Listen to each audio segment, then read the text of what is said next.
Well, good day, everyone. It is Monday, March the 30th. Hard to believe we've hit the end of March. We've passed the 2 week point since everything started here in the diocese with the COVID-19 pandemic. And of course, the more we turn on the news, the more we realize we're not out of the woods yet. Of course, we've seen new guidelines coming from our province, which in turn have brought down new guidelines from Synod office. And these are just the realities that we have to face. But in the midst of it all, it's easy for us to become cynical with things. It's very, very easy. Instead of doing a liturgy for you for the devotions right now for the foreseeable future, I'm just going to come to you with what the Spirit has moved with me today. I intended originally, my plan this morning, through inspiration and through thought, I was going to record this devotion for you from my kitchen, because a lot of you know, and I've referenced in my sermons before, I love being in the kitchen. It's a happy place for me. I get to go, I get to relax, I get to just be with elements of God's creation that I have been blessed with, and I'm able to work with them to come up with something that's physically nourishing. I say physically nourishing because I don't always cook the healthiest, but I do try to cook with good, hearty ingredients whenever I can. But I was afraid it would have turned into a cooking tutorial. So I put that idea to the side. But I wanted to talk about what was coming to me the whole time I was feeling what was happening today, and it's being aware of gratitude over cynicism nowadays. Because it's easy for us, especially in Western cultures, to get so frustrated at times like this because we can't go out the way we once enjoyed. When we go to the stores now, we're greeted with security guards, barricades, lineups, and everything that comes with having to keep that social distancing. We were at Dominion the other day picking up a couple of essentials that we needed because, of course, that's the one surefire thing we have to do whenever we need it, is to go and get essentials and then just come right back home out of it. Try not to socialize too much, although whenever I go out, I see you guys, wherever it may be, and I want to stay and talk for so long, but we can't. That's the nature of it all. We can't stay for an extended period of time. But just going and picking up the few things we needed. And we came home, we realized we forgot a couple of things, but in picking up what we needed, we saw that there was still an abundance of essentials that were at the store when it came to food. There was still plenty of bread. There was plenty of milk. There were plenty of breakfast items. There was everything that we needed for sustenance, for our survival, for our nourishment. There was no shortage of any of that there. Because, of course, we hear, and we're used to in our society today, just getting up in arms. When we go to the store, we're looking for something, we have this idea in mind, and all of a sudden we can't get it, and we get frustrated. And we tend to approach people who work at the store sometimes and say, how come you don't have this? And of course, they can't provide answers for us because a lot of times when it comes to shipping items to our province, we don't know how that's going to look. We don't know how it works. When I was in Queen's College, I spent a semester working at Toys R Us in St. John's, and I've shared this story a few times with people. And I can't tell you how many times, especially leading up to Christmas, the amount of flack I got as an employee restocking the shelves with no access to a database. How many times I had parents frustrated and angry at me because I didn't know when the Dairy Queen Blizzard Maker was going to be in stock, or that I didn't know if there were any in the warehouse. I just didn't know, and I didn't have that information. But they took it out on me because I was the employee. And we need to be mindful of that. when we go to the stores. Just because something's not there doesn't mean it's the person at the register, or the person who's restocking the aisle, or the person who's doing a pickup order for someone. It's not their fault if something's not there. That's the nature of living in Newfoundland. That's the nature of the island. We're not always going to have ready access to everything when we want it. But what is at the stores is everything that we need at any given point to survive. Whether it's something that we like or not, that's not the point. It's what we need at this time. And we have to be grateful for that. We're told in the Psalms that we need to give thanks to God for everything that we have.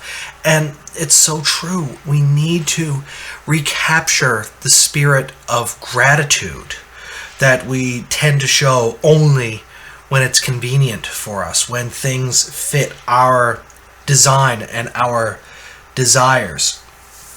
I could have very easily today have gotten frustrated at one of the stores I had to go to when an employee told me I wasn't following the arrows around the store correctly. I didn't realize they were there, but I was very quick to say, "Oh, I'm so sorry about that."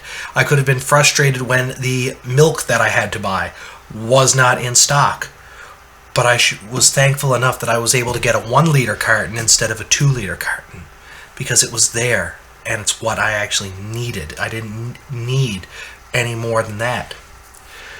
But we need to be able to give thanks in everything. Even in days like this, when we don't know one day to the next what's happening. We're so uncertain. Every day there is a new development coming out of our province. And a lot of the decisions that come down from the province do affect what we're doing. I'm not going to get into a whole talk on some of these things, but when we see that the province says you need to limit your gatherings, you need to do this, you need to do this, here are your rules and regulations, it's frustrating for us. It is so frustrating for us and for everyone we provide ministry with and work alongside. But we're still needing to be grateful that things are being done to try to get us through all of this. There's so much happening in the world right now. We just need to stop and show our thanks to God for everything that's going on. We still have the ability to go outside. We have the ability to go to the store and pick up things that we need. We even have the means to go online and order from the store, which might only be a 2-kilometer drive from where you are, so that it can be delivered to your car.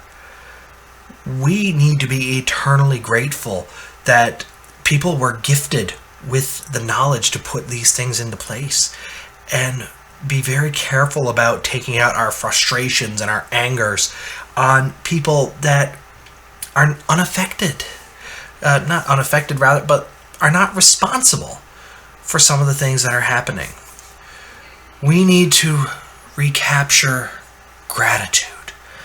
As I was preparing supper this evening, and again, I didn't want to get into a cooking class with you guys of what I was doing. It was relatively simple. It's just I had my methods of doing it. I looked at the onions that I had, because I love cooking onions. And I was just so thankful that we were able to get them when we did. I looked at the sweet potatoes, and I was like, you know what? I'm thankful that I had this here. This is great. I needed this, and it's better for me. And I looked at the meat that I had bought this morning and seeing how fresh and how healthy looking it was. And I was just, again, thankful for the experience of just going and talking to my butcher and saying, that, you know, this is great. I'm so glad you guys are still here, that we're able to do this, and we understand why you're doing what you're doing. But just to let them know that they weren't alone in all of this. Just as God tries to remind us that we aren't alone in our journey, that we are still here, and we're still able to go and do what we need to do. We're thankful for everything.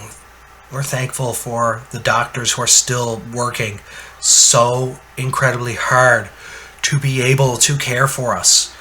So the next time you feel frustrated or flustered or completely out of sorts with what's happening, just pause for a moment. Pause briefly. Look at everything around you. Look at everything you have going for you. And just say to God, you know what? Thank you. Thank you that I'm able to be here. I'm able to look at what I have. Thank you that I have something.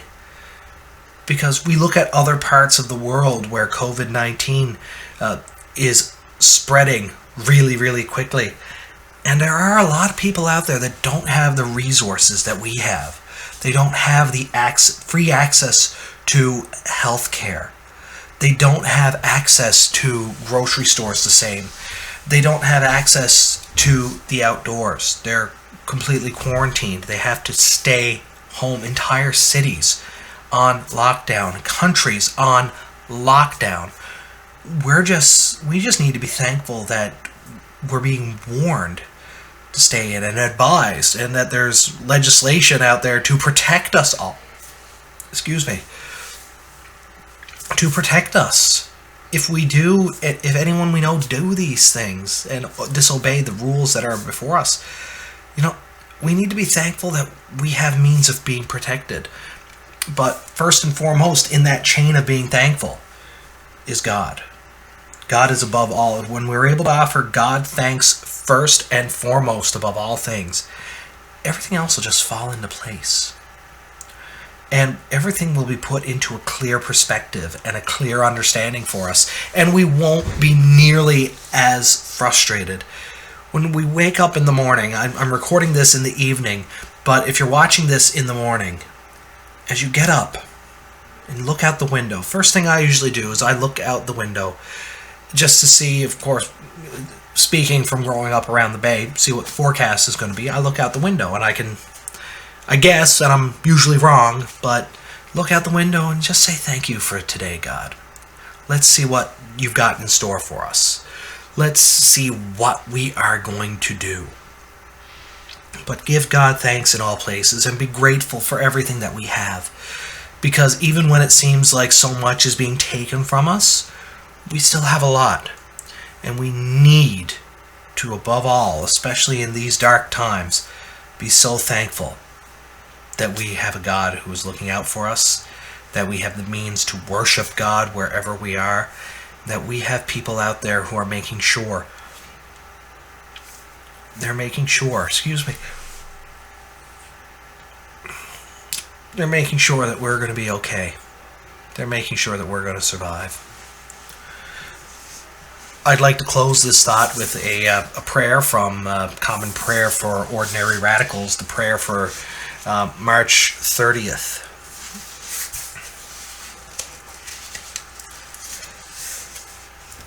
So let's still our hearts and offer this prayer to God.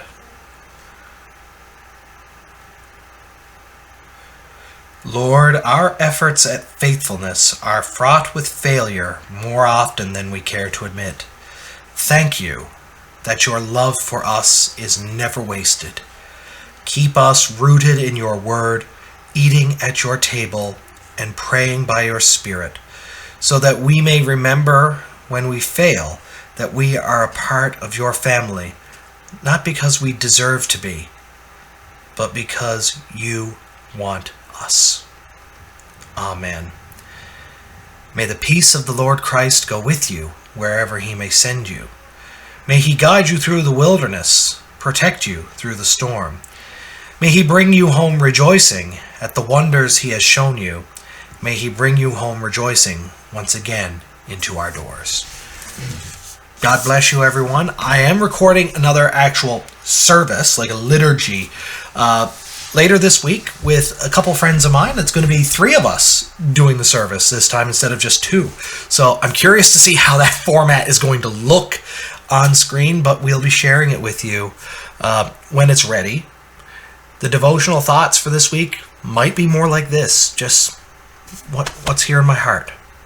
Because what's in my heart is a longing to be back with all of you. Pay attention to the liturgy that's been posted on Facebook and shared from the diocese about our Eucharistic fast, the stripping of the altar that Bishop John and Archdeacon Terry did, because we're longing to be back at the table to eat together as a family. But until that day comes, we're still going to give God thanks wherever we are for all the blessings that we have. So, from my house to yours, God bless. If you're driving around, check out the window art we put on the rectory last night. We've got a nice stained glass kind of thing in one of our front windows. We're looking at doing another one in the other front window. It's fun to do. It's a great activity, and it just brings you into appreciation. And when we did it last night, all we said is we're going to have a cross. And the rest of it just came into place, and looking at it today after it's all dried, it was truly inspired. But from us to you, God bless you. Take care. Stay safe. And we'll see you again for our next devotion. Take care.